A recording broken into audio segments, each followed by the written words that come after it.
ইসরায়েলের সামরিক অভিযানে ফিলিস্তিনিদের প্রাণহানি সংখ্যা বাড়ল 1200-এ। হে আল্লাহ, তুমি আমাদের মুসলমান ভাইদের রক্ষা করো। সে এসে গেছে। বাবা, তাড়াতাড়ি বাইরে আয়। সূর্য আর চন্দ্রগ্রহণ একসাথে, এটা কিভাবে সম্ভব?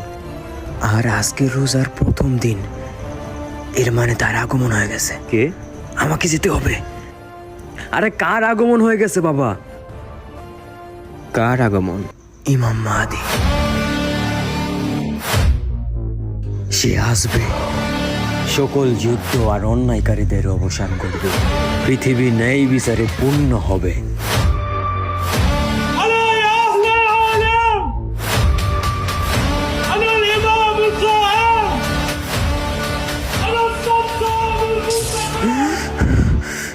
এটা কি স্বপ্ন ছিল?